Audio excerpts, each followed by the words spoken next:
Inside here on the third chain of islands, in here between Carlos and Mesquite Bay, all this area in here, you've got the big shell bar that's in here that comes all the way around through Cedar, cut through right through this area here over into Belding Lake, Belding Flat. This whole area here, there's been some decent amount of fish that have been hanging in this area. It's been kind of a nice little mix. You've got trout of all different kinds of, sizes, from dink trout up to the slot trout. You've got some redfish that have kind of cruised in and out of this area as well. Some black drum. We've occasionally have caught a few black drum there. Caught those on Little Johns, by the way, because yes, you can. I have said this in the past before. You can catch black drum on artificial bait. It doesn't happen a lot. It's not something you typically would want to go and try to target black drum with artificial baits, but ever so often you'll get one to eat one. And typically it's either come off of a down south burner shad or the mirror lure Little John. So that's the two styles of baits that we've been using primarily up in this area here. Lots of shell that's in this area, so something to be aware of if you're throwing just a regular jig with open hook and you're not as adept as using that and controlling your depth and distance with that. You may want to go to a weedless setup or some formula of that you can throw up and against this shell here, because you will get hung up. All that said, again, this is one of these areas that's kind of predicated as far as what your wind does and what your tide's doing. We've had some super low tides here the last few days, so those are things that you need to take in consideration, especially when you get up into this area, depending on what your wind is doing. Because that shell will stick out of the water when that tide is super low, but it also allows fish to kind of hang out in some of the deeper areas of this up here, if you are aware of those places. So again, what I mentioned just a few minutes ago, we've been throwing the down south original size and the burner size has been very productive for us. The mirror lure Little Johns have been very productive for us. Marker 54 has been very good and productive for us in a variety of different flavors. Twisted Tea, Big Papa Pearl, White Ice, Purple Rain, all those have been very good. Chicken of the Sea in the down south flavor, and in the knock and tail, specifically the color of the greenback has been very good for us. We've been throwing the new color that they's going to have coming out at the fishing show from Knock and Tails called Rogue. We've been throwing that for a few days now, and it's been very productive as well, especially in this more stained water that you have. And it's a nice little crossover bait, so if you kind of get into some stained, not as stained, more off color, maybe a little bit clearer water, it's worked very well in that aspect as well. So our majors and minors have been very key for us. We've targeted those time frames specifically, trying to be in an area there like this to kind of get set up for that. So, if you're going to fish a major or minor throughout a fishing day, make sure that you fish the entire thing. So you target whatever area that you want to fish, be there 30, 45 minutes early and fish it all the way through that window, whatever that is for you time frame wise, and give yourself an opportunity to find and catch those fish and for that bite frame to take place. Because it's not always just it's in that time frame. Sometimes it's before it, sometimes it's after it. It's always great if it happens during that time frame, but you always want to allow yourself plenty of time to take advantage of that whenever you can. Weather system has been pretty good. Our water temps have been very nice. We're still hanging in these areas looking for our quality fish. Those trout, redfish, have found them at these areas here and worked in just a little bit outside of these areas. Looking for your bait, it's been pretty scarce. So when you do find a little bit, throw at it. Throw with it. Try to match the size with it. Like I say, the burner shads and the real original size of the down south have been the most productive for us. Of course, again, corkies are great. If you like to throw corkies, throw them. I like the original Paul Brown. It's a very productive bait as well, that you can really work that bait a lot of different ways up in here. So, again, locate what your fish are doing as far as what the bait's hanging, where it's hanging out around. Work those areas, give that time frame for your majors and minors to really take place, and pay attention to what your weather patterns are doing.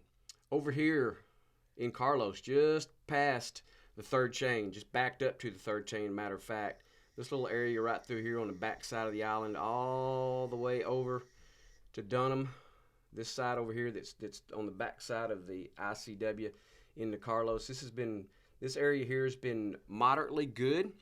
You know, when we've had our super low tides here over the last few days, there's lots of these reefs that are in here, that are out here in the middle of the bay system, that typically you cannot get to because of the water depth. Now, when we have these super low tides like that, it opens these reefs out here in Carlos that you can access them. They're not super big, so you kind of have to be careful about how you approach these based on what your wind is doing as far as which way you can come into it. You know, it's pretty hard packed shell that's in there, and some mud that's all mixed in and around that. So you may have to use a conventional anchor unless you just got really great power poles that you can sink them down in there, so you can get out and wade some of these reefs. They really do really good.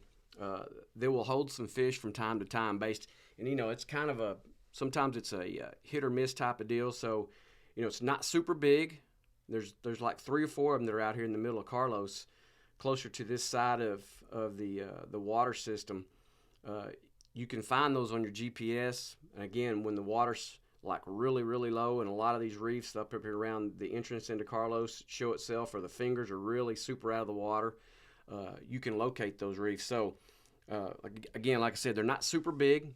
So you can get out and you can, you know, 2 guys, 3 guys, whatever, can cover the reef pretty quick, and you'll know probably within 30 to 45 minutes if there's any fish that are hanging on it. Now, that said, there's a couple of these that are close enough together that you can probably wade across to them, and it won't be too deep to get to the next one. So you can really work those reefs really well and very thorough. Come on down here past the tip of this particular reef right here in Carlos, and you get to the old ICW. Well, there's a lot of deep water access that comes in and around that. So when that current's really flowing through here, it's really hard to keep a bait within that water column that you want. So when you can time it right and you don't have that big current that's either pushing or pulling, you can really work this edge, especially on those cooler mornings or cooler days or colder days. You know, you've got 16, 17, 18 foot of water that's in and around this area here, so it kind of works itself out that you can fish these deeper edges and see if you can't locate some trout or maybe some redfish hanging off this edge when it's real cold. You've got muddier bottoms that are in and around here off the point and around back here on the shoreline. This is a nice little flat that's down in this corner. You've got scattered grass that's still hanging in there that's really good. Biggest key there has been finding, make sure that you have a little bit of bait working. It don't have to be a tremendous amount of bait working, but just as long as there's a little bit flipping or moving, or you see even the presence of bait, or you even see a pelican dive, or maybe even an osprey that's working up in this area here. We've been throwing soft dines, soft dine XL. We've been throwing corkies in here, again throwing all the down south flavors and sizes, the knock and tail. We've been even throwing the Marker 54. Mullet run has been pretty good as far as the profile on that, man. They've got different flavors in that, and it looks perfect, just like a little finger mullet that works in there, and you get that thing working good for you with that. And he's got 2 different sizes, so you can it's kind of like the soft dine and the soft dine XL, same type of pattern there. So look into that if you will, and see if there's something there that you like, and you can throw that so you can really entice those fish to want to eat what you're having to offer. We're transitioning toward a new moon, should be on that pretty soon. So those time frames and in and around this area here should really kind of light up for you. And when you can incorporate that major and minor, you should have some pretty quality days. St. Charles Bay, like this area, this little bay system during the winter months, you know, primarily.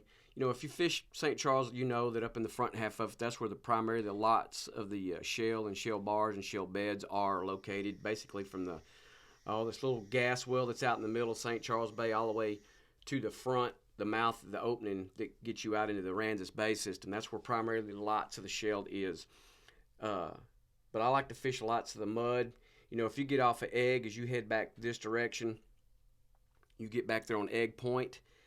You know, depending on what wind you have, you can fish either a leeward side or a windward side, whatever you'd like, depending on what it's doing.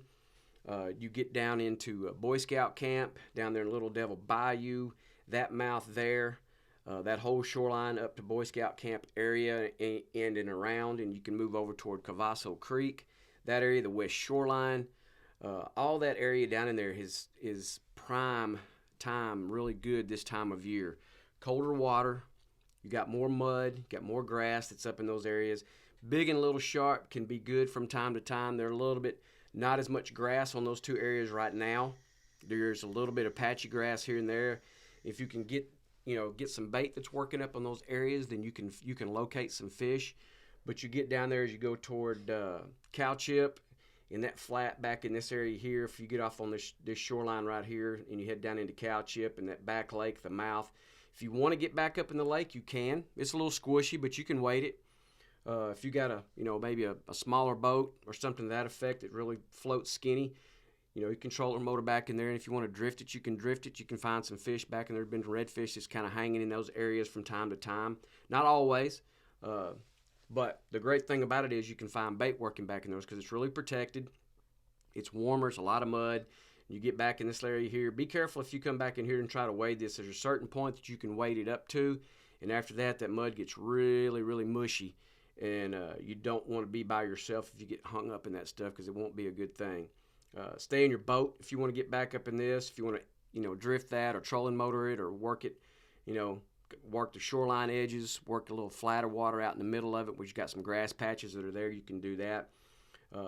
Back over on Boy Scout camp across the way, back over in this area here, again, the shorelines, the little bayous that are back in there, all those areas have had bait that's been holding in there, and we have found fish primarily around our majors and minors. Those are every time we go out and fish, we're trying to make sure that one of those is incorporated into our fishing day because that's when our most production has come, especially when you're throwing artificials.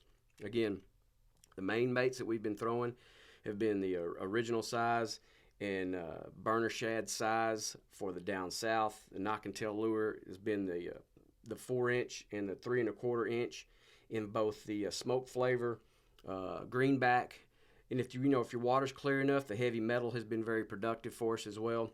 The new color that he's coming out with for the for the fishing show is called the Rogue.